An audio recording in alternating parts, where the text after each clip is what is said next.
मैं आर के सिंह कक्षा 7 की गणित की कक्षा में आपका स्वागत करता हूं। आइए घातांक का पार्ट 2 मैं आपको बताने जा रहा हूं। देखिए सवाल कैसे होता है।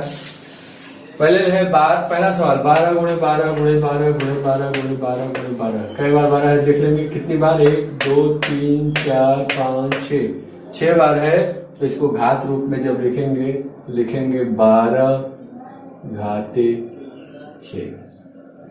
ये हो गया। अगर ये 12 7 बार होता तो 12 घाते 7 लिख देते। अब करें 15,625 को आधार 5 आधार 25 एवं आधार 125 के घातीय संकेतनों में व्यक्त कीजिए। तो पहला काम करेंगे 15,625 का आप अभाज्य गुणनखंड करेंगे। पहले 5 से जा रहा है, 5 3 15, 5 एकम 5, 5 दूनी 10, 5 पचे 25। फिर 5 से जा रहा है, 5 छक्के 30, 5 दूनी 10, 5 पचे 25।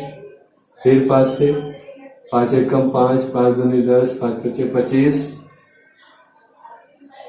फिर 5 से, 5 दूनी 10, 5 पचे 25। फिर 5 से, 5 पचे 25। फिर 5 से, 5 एकम 5। अब इसको घातीय संकेतन में देखें कैसे व्यक्त करेंगे। पहले है तो आधार 5 पर लिख देंगे 15,625 फिर बराबर 5 घाते। देखिए 5 कितनी बार है, 1 2 3 4 5 6, 5 घाते 6। अब इसके बाद करें 25 पर। 25 देखें, एक बार 5 पचे 25, 2 बार 5 पचे 25, 3 बार 1 2 3, 3 बार 5 पचे 25 है। तो यहां लिखेंगे 25 घाते 3। अब 125 देखेंगे, 125 घाते। अब ध्यान से देखिएगा, 5 का अगर हम 3 बार गुणा कर दें, 5 पचे 25, 25 पचे 125। फिर आगे देखिए, फिर 5 पचे 25, 25 पचे 125। माने एक बार 125 ये और एक बार 125 ये, यानी 125 2 बार। तो 125 घाते 2। ये सवाल हो गया है। ठीक, फिर अगले सवाल पर हम लोग चलेंगे। आइए अगले सवाल पर आते हैं। लिखा है 0.0001। यहाँ दशमलव के बाद कितना है, 1 2 3 4 अंक है। और यहाँ पर दशमलव के बाद 2 अंक है, यानी कि इसका जस्ट डबल है ये। तो जब इसका जस्ट डबल है तो इसका घात 2 होना चाहिए। और 1 का चाहे जितना घात करते तो 1 आता है। तो इसके हल में लिखेंगे 0.01 घाते 2। अब अगले सवाल पर आते हैं। -343 512 को आधार -7/8 पर घात रूप में व्यक्त कीजिए। तो पहले बिना माइनस के 343 का हम गुणनखंड करेंगे 7 से,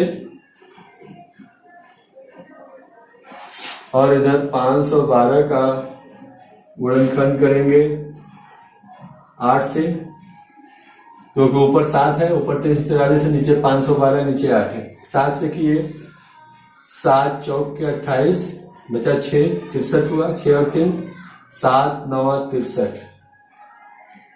फिर 7 से, 7 7 49। फिर 7 से, 7 एकम 7। अब 8 से किए, 8 छक्के 48, बचा 3 32 हुआ। 8 चौक के 32। फिर 8 से किए, 8 अट्ठे 64। फिर 8 से किए, 8 एकम 8। अब इसको -7/8 पर घात के रूप में व्यक्त करना है। ठीक, इसको ऐसे भी लिख सकते हैं, बराबर करके ऐसे भी लिख सकते हैं। अब -343 बटे 512 बराबर -7/8 लिख लें। अब यहाँ पर देखिए 7 3 बार है, 8 भी 3 बार है, इसका घन रूप हो गया, यानी कि घाते 3 दोनों का मिला के। ये सवाल हो गया। फिर अगला सवाल पर हम लोग आ रहे हैं। आइए अगले सवाल पर आते हैं। 1000/1331 को आधार 10/11 पर घातीय संकेतन में व्यक्त कीजिए। आप देख रहे हैं 1000 को 10 के घात के रूप में करना है, 1331 को 11 के घात के रूप में। इसका मतलब 1000 में 10 से हम करेंगे गुणनखंड, 1331 में 11 से करेंगे।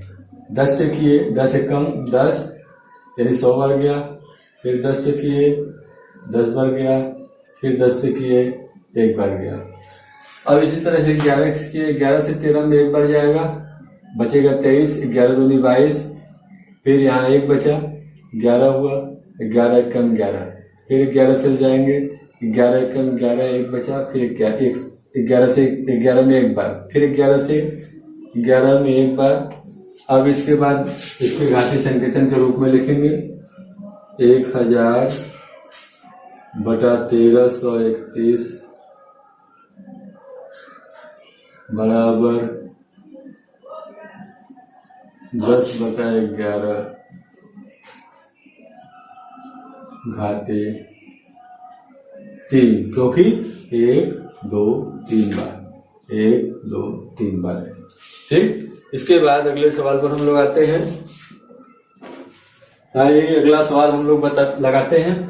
1024/1089 को वर्ग रूप में व्यक्त कीजिए। तो पहले इसका अभाज्य गुणनखंड निकालेंगे। यहाँ आखिर में 2 है 4 है, इसका मतलब ये सम संख्या है, 2 से कटेगा। और इसको देख लीजिए 9 8 17, और 17 में 0 जोड़े 17, 17 में फिर 1 जोड़े 18, 18 3 से कटता है, इसको 3 से ले जाएंगे। 2 से इसको ले गए 2 पंजे 10, 2 एकम 2, 2 दूनी 4, फिर 2 से ले गए 2 दूनी 4, 2 पंजे 10, 2 छक्के 12, फिर 2 से 2 एकम 2, 2 दूनी 4, 2 अट्ठे 16, फिर 2 छक्का 12, 2 चौके 8, फिर 2 से 2 3 6, 2 दूनी 4, फिर 2 से 2 एकम 2, 2 छक्के 12, फिर 2 से 2 अट्ठे 16, फिर 2 से 2 चौके 8, फिर 2 से 2 दूनी 4, फिर 2 से 2 एकम 2। अब इधर 3 से ले जाएंगे,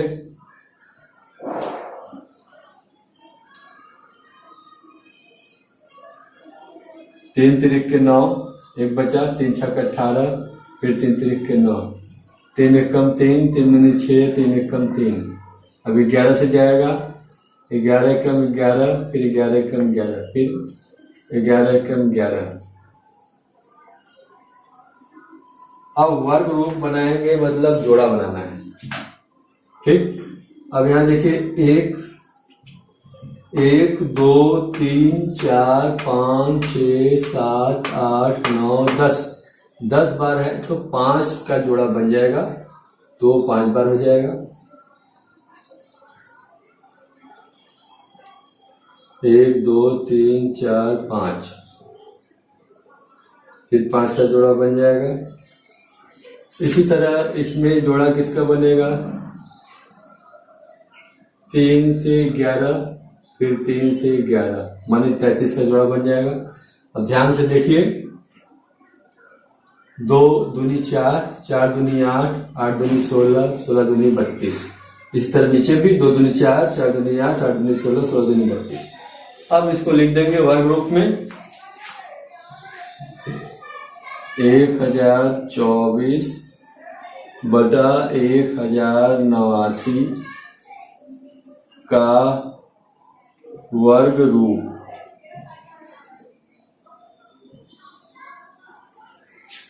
बराबर हो गया, ऊपर हो गया आपका 32 और नीचे हो गया 11 तिया 33, 11 तिया 33, ये 33। 32/33 का वर्ग यानी कि होल स्क्वायर। ये आपका सवाल हो गया। फिर अगले सवाल पर हम लोग चलते हैं। आइए 512/729 को घन रूप में व्यक्त करना है। आखिर में यह 2 है, इसका मतलब सम संख्या है, 2 से कटेगा, 2 दूनी 4, 2 पंजे 10, 2 छक्का 12, फिर 2 से 2 एक कम 2, 2 दूनी 4, 2 अट्ठे 16, फिर 2 से 2 छक्का 12, 2 चौके 8, फिर 2 से 2 3 6, 2 दूनी 4, फिर 2 से 2 16 32, 2 कम 2, 2 छक्का 12, फिर 2 से 2 अट्ठे 16, फिर 2 से 2 चौके 8, फिर 2 से 2 दूनी 4, फिर 2 से 2 एक कम 2। अब 729 ध्यान से देखिए, 9 2 11, 11 7 18, या 7 2 9 9 9 18, 18 3 से कटता है, इसका मतलब ये 3 से कट जाएगा। 3 दूनी 6, 3 चौके 12, 3 तिरिक के 9, फिर 3 से 3 अट्ठे 24, 3 एक कम 3, फिर 3 से 3 दूनी 6, 3 सत्ते 21, फिर 3 से 3 9 27, फिर 3 से 3 तिरिक के 9, फिर 3 से 3 एक कम 3। अब आपको घन रूप में व्यक्त करना है। घन रूप मतलब त्रिक बनाना है। त्रिक देखिए ध्यान से, ये त्रिक, त्रिक, त्रिक, इसमें देखिए त्रिक। अब जब ये आपने त्रिक बनाया तो ये क्या हुआ, 2 दूनी 4, 4 दूनी 8, तो यहाँ भी 2 दूनी 4, 4 दूनी 8, यहाँ भी 2 दूनी 4, 4 दूनी 8, यानी 8 घाते 3 ये हो गया। और यहाँ देखिए 3 तिरिक के 9, 9 3 27, फिर यहाँ 3 तिरिक के 9, 9 3 27, ये 27 घाते 3, 8 घाते 3 बटे 27 घाते 3।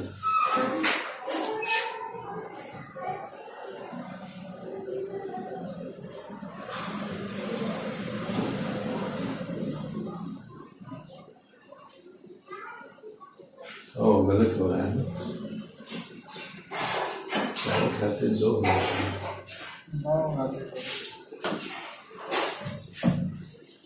9 घाते 3 को समूह बनाना है।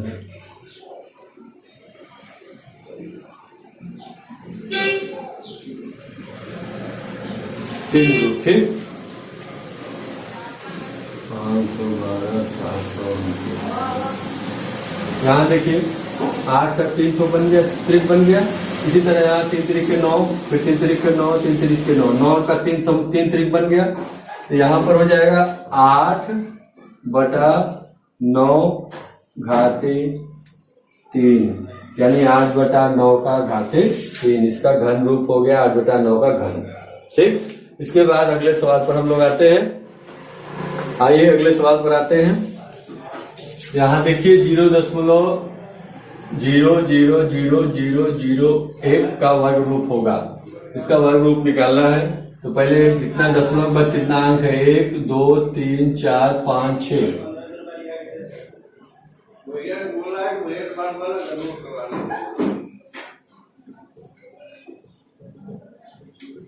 6 अंक है, तो इसके वर्ग रूप में इसका आधा अंक हो जाएगा, 3 अंक हो जाएगा। अब चूंकि 1 का घात चाहे जितना करिए 1 आएगा, यानी 0.001 का ये वर्ग है। ठीक है, ये सवाल हो गया आपका। अगला सवाल हम लोग देखते हैं। 0.05 घाते 3 का मान होगा, इसका मतलब क्या हुआ पहले ये समझ लीजिए। इसका घाते 3 मतलब 0.05 का 3 बार गुणा।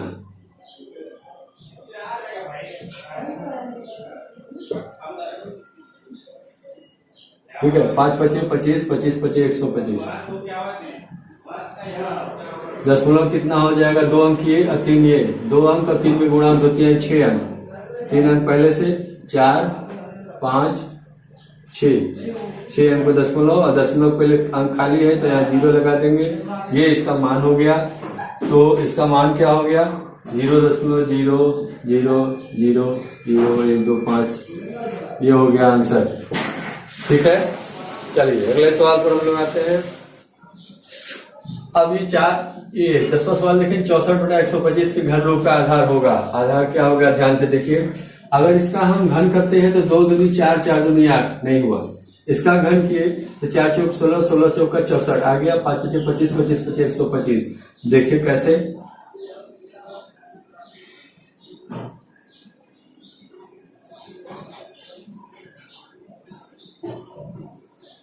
ये देखिए 4/5 गुणे 4/5 गुणे 4/5।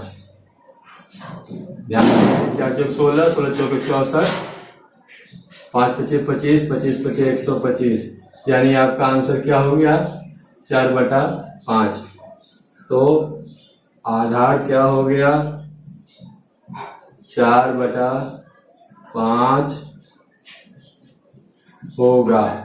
ये हो गया आंसर। ठीक है, अब हम लोग अगले लेक्चर में मिलते हैं। घर पर रहिए, सुरक्षित रहिए। घर पर रहिए, सुरक्षित रहिए। जय हिंद, जय भारत।